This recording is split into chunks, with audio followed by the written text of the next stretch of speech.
요한복음 11장 47절에서 12장 8절까지를 자세히 살펴보도록 하겠습니다.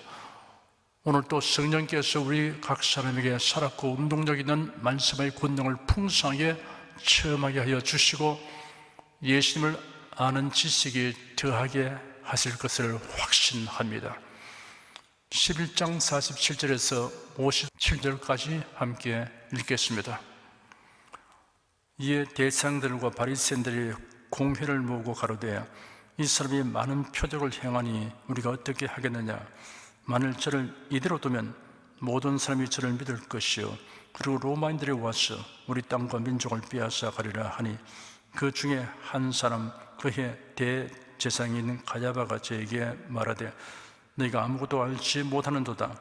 한 사람이 백성을 위하여 죽어서 온 민족이 망하지 않게 되는 것이 너에게 유익한 줄을 생각지 아니하는도다 하였으니 이 말은 스스로 함이 아니요 그의 대제사장이므로 예수께서 그 민족을 위하시고 또 그 민족만 위할 뿐 아니라 흩어진 하나님의 자녀를 모아 하나가 되게 하기 위하여 죽으실 것을 미리 말함이라.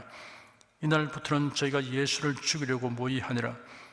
그러므로 예수께서 다시 유대인 가운데 드러나게 다니지 아니하시고 여기를 떠나 빈들 가까운 곳인 에브라임이라는 동네에 가서 제자들과 함께 거기 유하시니라. 유대인의 유월절이 가까우며 많은 사람이 자기를 성결케 하기 위하여 유월절 전에 시골서 예루살렘으로 올라갔더니 저희가 예수를 찾으며 성전에 서서 서로 말하되 너희 성에는 어떠하뇨? 저가 명절하고 오지 아니하겠느냐 하니 이런 대상들과 바리새인들이 누구든지 예수 있는 곳을 알거든 구하여 잡게 하라 명령하였으리라. 죽은 지 나흘이 된 나사로를 예수님이 살리신 사건으로 인하여 유대 종교 지도자들은 바짝 긴장하게 되었습니다. 그래야 산헤드린 공의회가 열리게 되었습니다. 예수는 그곳을 떠나 광야 가까운 지방인 에브라임이라고 하는 성읍에 가셔서 제자들과 함께 그곳에서 머물렀습니다. 대제사장들과 바리새인들은 유대인의 명절인 유월절이 임박이기 때문에 예수님이 예루살렘으로 올 것을 예측하고 지명수배 명령을 내리고 공개 수사에 착수하였습니다. 12장 1절에서 8절까지 함께 읽겠습니다. 유월절 엿새 전에 예수께서 베다니에 이르시니 이곳은 예수께서 죽은 자 가운데서 살리신 나사로의 있는 곳이라. 거기서 예수를 위하여 잔치할세 마르다는 이를 보고 나사로는 예수와 함께 앉은 자 중에 있더라. 마리아는 지극히 비싼 향료 곧 순전한 나드 한 건을 가져다가 예수의 발에 붓고 자기 머리털로 그의 발을 씻으니 향료 냄새가 집에 가득하더라. 제자 중 하나로서 예수를 잡아줄 가룟 유다가 말하되 이 향료를 어찌하여 300데나리온에 팔아 가난한 자들에게 주지 아니하였느냐 하니 이렇게 말하면 가난한 자들을 생각함이 아니요 저는 도적이라 돈 기회를 막고 거기 넣는 것을 훔쳐가미르라. 예수께서 가라사대 저를 가만두어 나의 장사할 날을 위하여 이를 두게 하라. 가난한 자는 항상 너희와 함께 있거니와 나는 항상 있지 아니하리라 하시니라. 본문의 사건은 마태복음과 마가복음에도 기록되어 있습니다. 이 모두를 종합하여 살펴보면 그 장면을 더 자세하게 알 수 있습니다. 예수께서 공적 생애의 끝에 만민의 죄를 대속하시기 위해 십자가를 지시려고 예루살렘으로 올라가셨습니다. 예수는 베다니에 사는 나사로의 집을 방문하셨습니다. 그 마을에는 나사로와 그 누이 마르다와 마리아가 살고 있었습니다. 부모님은 돌아가시고 새 오누이가 살고 있었습니다. 나사로가 병들어 죽어 장사된 지 나흘이 된 것을 예수께서 살아나게 하신 사건을 앞장에서 살펴보았습니다. 그런 사연도 있었으니 새 오누이의 기쁨은 매우 컸을 것입니다. 그래야 예수님을 위하여 잔치를 베풀었습니다. 마르다는 시중을 들고 있었고 나사로는 예수님과 함께 식탁에 앉은 자들 가운데 있었습니다. 예수님이 제자들에게 말씀하고 있을 때 마리아가 나도 향유 같은 옥합을 가지고 와서 깨뜨려 향유를 예수님의 발에 붓고 자기 머리털로 발을 닦았습니다. 그 옥합에는 대략 340g의 향유가 들어 있었습니다. 향유 냄새가 온 집안에 가득하게 되었습니다. 그 향유는 지극히 값비싼 나드 향유였습니다. 나드 향유는 인도의 히말라야 산맥이 원산지입니다. 팔레스틴에서는 향유 담는 옥합을 애국으로부터 많이 수입하였습니다. 그 당시 유대인의 관습에 손님이 오면 먼저 발 씻을 물을 줍니다. 그리고 올리브유를 머리에 조금 붓습니다. 팔레스틴에서 올리브 나무가 많았기 때문에 감람유는 흔하고 그리 비싸지 않습니다. 그런데 나드 향유는 엄청나게 값비싸고 귀한 것입니다. 그때 가룟 유다가 마리아를 향하여 무슨 의사로 이 향유를 흡입하였는가? 이 향유를 300데나리온 이상에 팔아 가난한 자에게 줄 수 있었겠도다 하며 책망하였습니다. 300데나리온은 한 사람의 1년치 품삯에 해당하는 금액입니다. 다른 자들도 등달아 분개하며 마리아의 행동을 꾸짖었습니다. 6절에는 그가 이렇게 말하는 것은 가난한 자들을 생각해서가 아니라 그가 도둑임으로 돈 주머니를 막고 있으면서 거기에 넣어둔 것을 훔쳐내곤 하였기 때문이라 라고 부연 설명하였습니다. 가룟 유다는 헌금을 관리하고 있었습니다. 그런 헌금 수입이 많아야 훔쳐간 액수도 많을 것을 계산하고 있었던 것입니다. 다른 자들은 가룟 유다의 속셈도 모르고 그냥 등달아 동조하고 나섰습니다. 가룟 유다는 나쁜 의도를 자선 구제라는 명분으로 포장하고 마리아의 행동을 비난했지만 다른 자들은 무턱대고 동조했습니다. 다른 자들의 실책은 그들이 예수님의 마음을 읽지 못한 때문입니다. 최소한 예수님의 표정이라도 살펴보았어야 했을 것입니다. 예수께서 말씀하시기를 가만두어라. 너희가 어찌 저를 괴롭게 하느냐? 저가 내게 좋은 일을 하였느니라. 진실로 내가 너에게 이르노니 온 천하에 어디 있어든지 복음이 전파되는 곳에는 이 여자의 행한 일도 말하여 저를 기념하리라 하였습니다. 주님을 위하여 사용하는 것에 흡입이라고 이름 붙이는 사람은 도대체 주님의 사랑과 은혜가 무엇인지 모르는 사람입니다. 우리가 하나님을 예배하거나 복음을 전하기 위하여 사용하는 비용에 흡입이라는 말을 사용하는 것은 전혀 합당하지 않습니다. 우리나라는 각 도시마다 종합체육관, 실내체육관을 경쟁적으로 짓고 있습니다. 올림픽이나 월드컵 축구 경기 등으로 인해 국제적인 규모의 실내체육관과 스타디움을 많이 지었습니다. 문화시설로 문예회관도 경쟁적으로 짓고 있습니다. 중소도시에서는 천석 4배로 수백억 원의 건축비가 소요된 공연장이 크게 늘어나 전국적으로 200개가 넘고 체육관도 200수십 개가 된다고 합니다. 도대체 이런 회관이나 스타디움이 1년에 몇 번이나 사용되는지 궁금합니다. 관리 유지비 때문에 문제가 되는 곳이 많다는 신문 기사를 읽어본 적이 있습니다. 그런데도 이를 비난하는 사람은 없습니다. 오히려 아시아 최대 혹은 세계 최대라는 말을 듣기 원합니다. 그런데 세상 사람들은 교회당 짓는 것을 보면 무조건 비난부터 합니다. 섰다 하면 교회당이다. 교회당이 너무 많다. 교회당 지을 돈 가지고 자선 구제나 해라 합니다. 불신자는 그렇다 치더라도 신자들은 이런 말에 동조하지 말아야 합니다. 교회당의 역할과 유용성은 다른 정도의 건물과는 구별되며 특별합니다. 교회당은 거룩한 집입니다. 하나님에 의하여 구별되고 하나님을 위하여 구별된 집입니다. 예배하는 집입니다. 기도하는 집입니다. 하나님의 말씀을 듣고 배우는 집입니다. 성도들이 주 안에서 교제하는 집입니다. 주를 섬겨 구제하고 봉사하는 집입니다.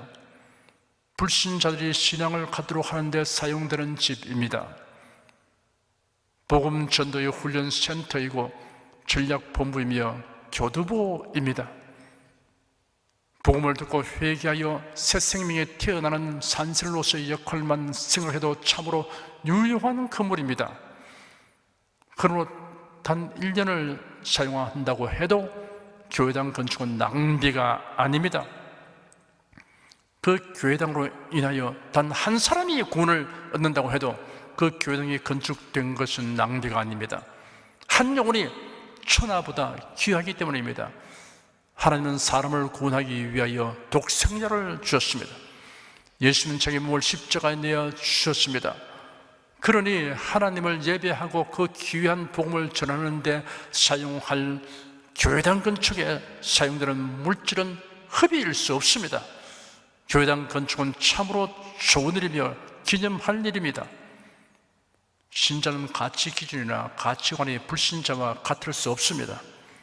세상 사람은 교회당의 진정한 가치를 도저히 알 수 없지만 성도들은 이를 제대로 알아야 합니다. 가룟 유다는 마리아를 향해 낭비한다고 책망했으나 예수님은 좋은 일을 했다고 하시며 기념할 일이라고 평가했습니다. 우리가 그리스도를 위해 아무리 많은 재물과 시간을 사용한다 해도 허비가 될 정도로 할 수는 없습니다. 주님이 주신 사랑과 은혜가 지극하고 무한함으로 감사의 표현을 허비가 될 정도로 할 길은 아주 없습니다. 허비다, 낭비다 라고 우격다짐으로 비방하는 자들에게는 기어코 낭비라는 표현을 하려면 거룩한 낭비라고 하시오 라고 응수해야 합니다. 주님을 위한 낭비는 거룩한 낭비입니다. 참으로 멋있는 낭비입니다. 이런 낭비 한번 못 해보고 살다가 죽는 사람은 미련하고 불쌍한 사람입니다. 육신의 욕구 충족을 위해서는 돈과 시간을 아낌없이 쓰면서 주의 일을 위해서는 인색한 마음으로 헌금하고 예배와 봉사를 마치 시간을 소모하는 일처럼 여긴다면 예수의 은혜를 아는 사람일 수 없습니다. 자신이 어떻게 하여 구원을 바라는가를 알면 주님의 일을 위해 더 드릴 수 있기를 항상 소원하게 됩니다. 북한이 공산화되면서 공산주의자들은 교회당을 짓고 유지하는 데 소요되는 비용은 낭비하는 것이라고 하였습니다. 그래야 교회를 폐쇄하고 목사들을 죽였습니다. 현재 있는 2개의 교회는 남한교회가 지원하여 세운 것인데 이는 북한 당국이 종교의 자유가 있는 것처럼 가정하기 위한 목적으로 허용하는 것입니다. 그리고 외화벌이를 위한 이용 목적으로 세운 것에 불과합니다. 지금도 기독교인이 발견되면 처형하고 있습니다. 교회당 건축에 재화를 낭비하지 않고 인민을 공평하게 잘 살도록 한다는 공산주의자들이 오늘날 북한 사회를 몰거지가 되게 하고 거대한 수용소로 만들었습니다. 식량 부족으로 수백만이 아사하였습니다. 지금도 아사자가 속출하고 있습니다. 우리나라는 155마일 휴전선이 그어지고 국토가 두둥강이 난 상태에서 보존 자원조차 없으니 살 길이 막막하였습니다. 당시의 나라 형편이 아프리카의 케냐보다 못하였습니다. 미국의 오바마 전 대통령이 대통령 재직 시에 케냐를 방문하여 그 사실을 말했습니다. 해방 이후 60년대까지는 북한 경제가 남한보다 훨씬 나았습니다. 일제강점기에 전력, 철강 등 주요 산업시설이 38선 이북에 집중되어 있었습니다.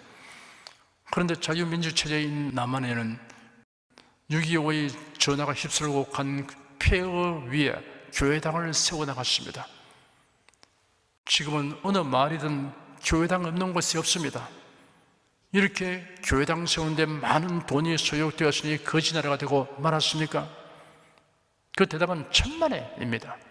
폐허와 잿더미에서 불과 반세기도 지나지 않아서 OECD 국가 대회에 들어갔습니다. 올림픽 개최도 했습니다. G20 서울 정상회의에서 의정국가로서의 역할도 감당했습니다. 1인당 소득이 2만 달러의 인구 5천만 명을 갖춘 50클럽에 가입하게 되었습니다. 세계에서 7번째입니다. 일본, 미국, 프랑스, 이탈리아, 독일, 영국, 그리고 한국입니다. 세계 무역 규모가 7위의 무역 대국이 되었습니다. 세계 1위의 기술과 상품이 상당수됩니다. 구제받은 나라가 구제한 나라가 되는 전례 없는 기록을 세웠습니다. 아시아의 변방과에서 세계의 중심가로 진입하여 국제 질서의 새로운 판을 짜게 되었습니다. 1960년대 초에는 필리핀 국민 소득이 170달러, 태국이 220달러이고 한국은 68달러였습니다. 지금은 한국이 이들보다 10배가 더 넉넉하게 살고 있습니다.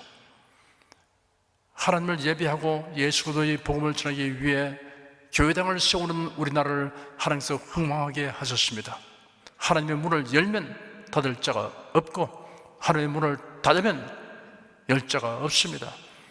남한과 북한은 교회의 존립이 나라의 발전과 쇠퇴에 미치는 영향을 대비하여 볼 수 있는 현저한 본보기입니다. 지난 22개월 동안 방역 당국에서 교회에 대한 불평등 제재 조치를 내려 교회당에서의 예배 및 각종 모임을 극히 제한한 결과에 대하여 예배 회복을 위한 자유시민연대가 지난 14일 프레스센터에서 기자회견을 가지고 발표했는데 언론에 보도된 내용은 이러합니다. 보건복지부가 공무원 7,411명을 동원해 16,403개 종교시설을 현장 수상 결과 폐쇄된 교회가 16%로 나왔다. 이런 한국 교회를 6만 5천 개라고 했을 때 1만여 교회가 폐쇄됐다는 말이며 정부는 2주 방역 연장 정책을 22개월 동안 실시하면서 희망 고문만 쳐왔다.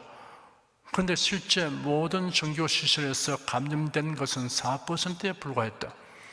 이러함에도 정부가 인간의 기본권인 예배의 자유조차 박탈하며 독재주의적인 정책을 추진하였음을 부인할 수 없을 것이다.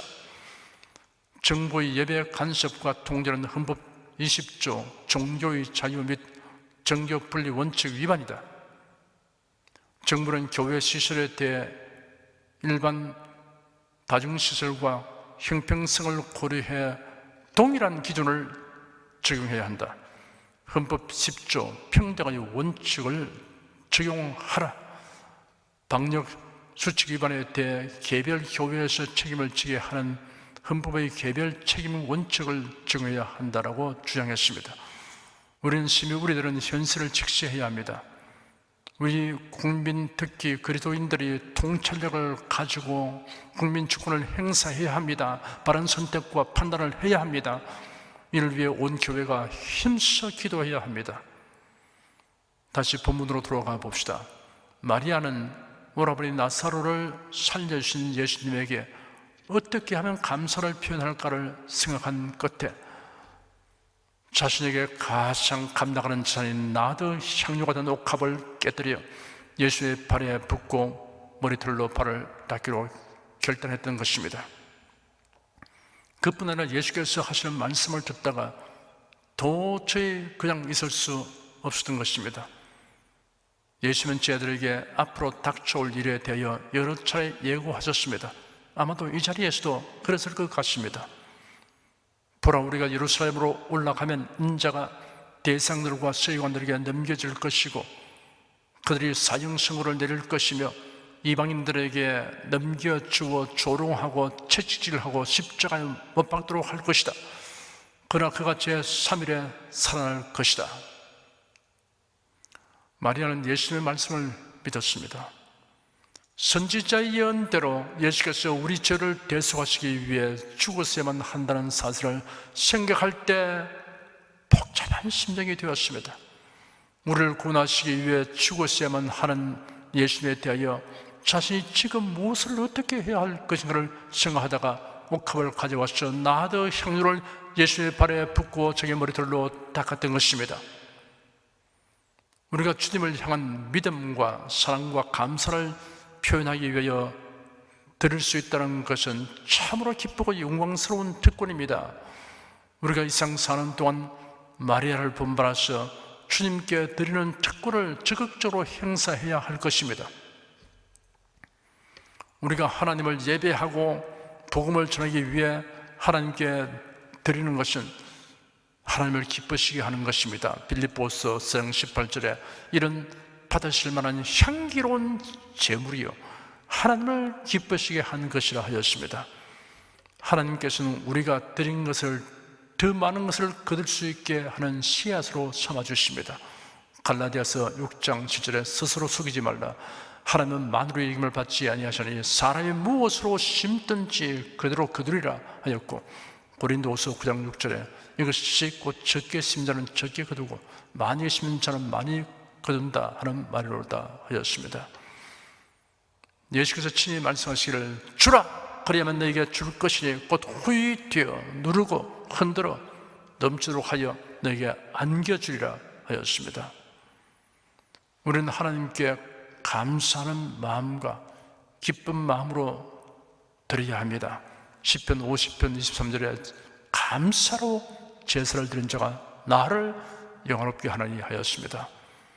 고린도후서 9장 7절에는 각각 그 마음에 정한 대로 할 것이요 인색함으로나 억지로 하지 말지니 하나님은 즐겨내는 자를 사랑하시느니라 하였습니다. 우리가 하나님께 드릴 것은 재물만이 아닙니다. 시간, 수고, 재능, 생명까지입니다. 하나님께 드리는 것이 짐스러운 것이 아니라 기쁨과 행복이 되는 사람은 하나님으로부터 받는 사랑과 은혜가 무엇인지 진정으로 아는 성도입니다. 성경 본문에 등장하는 나사로의 누이 마리아는 주님의 사랑과 은혜를 누릴 줄 아는 사람이며 주님께 드릴 줄 아는 사람의 행복하고 아름다운 모습을 잘 나타내고 있습니다.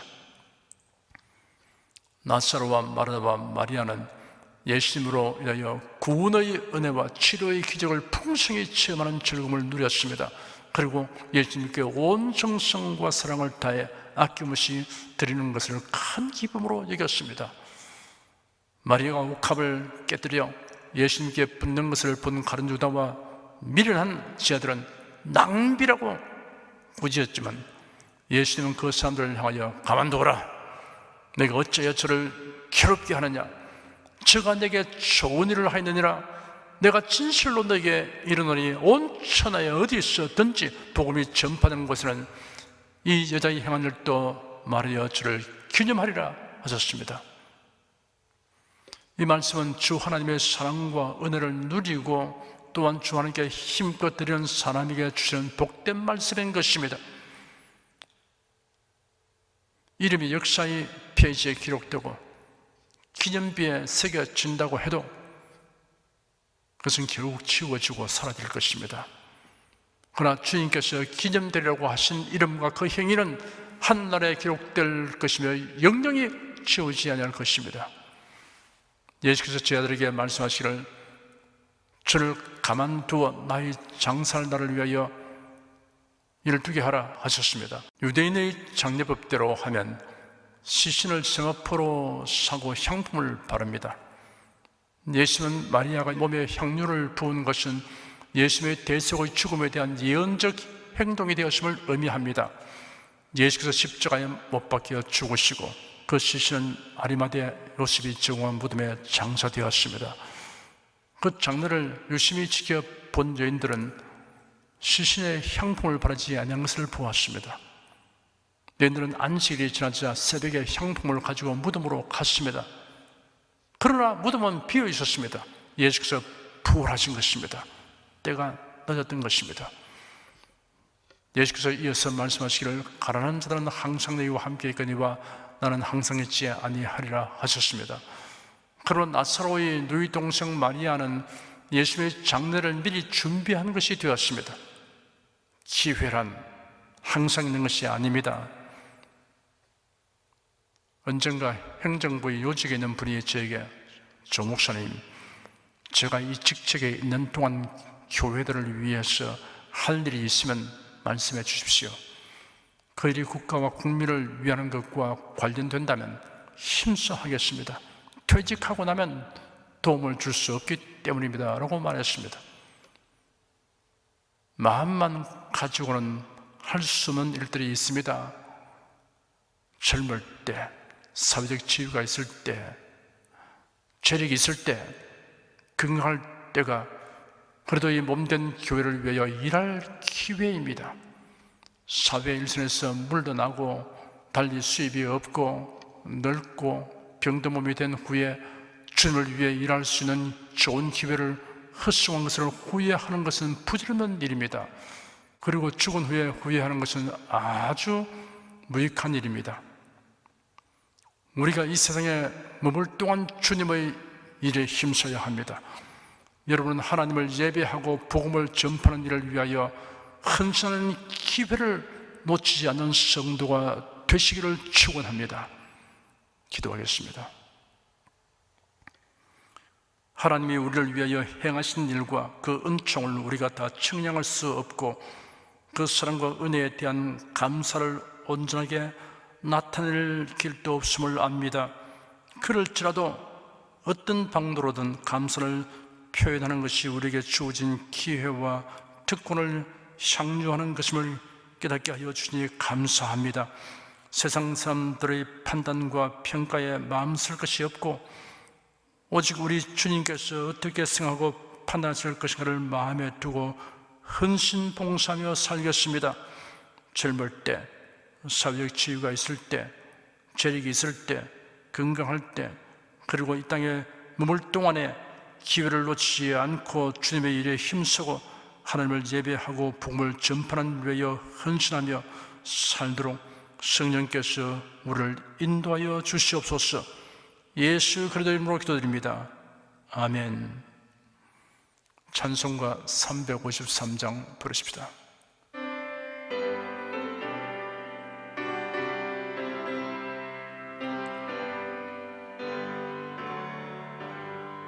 내 주 예수 주신 은혜 한없건만 내 주 앞에 이 적은 것 다 드리니 주 예수여 내 정성을 받으소서. 주 날 위해 보배로운 피 흘리사 그 귀하신 생명까지 다 주시니 내 천한 몸 이 생명을 외하기랴. 주 예수께 받은 것이 한없건만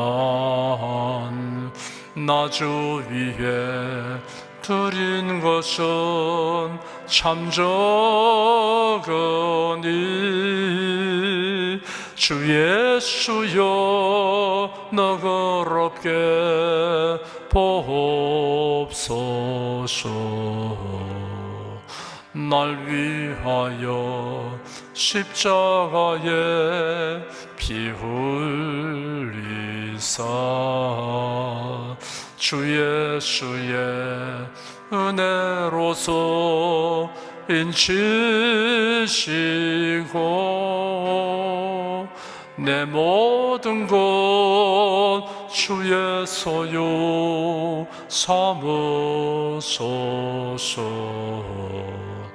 주 날 위해 그 귀하신 몸 버리사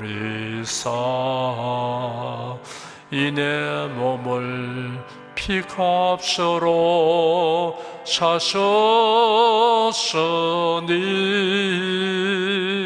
내 생명도 주 예수께 바칩니다.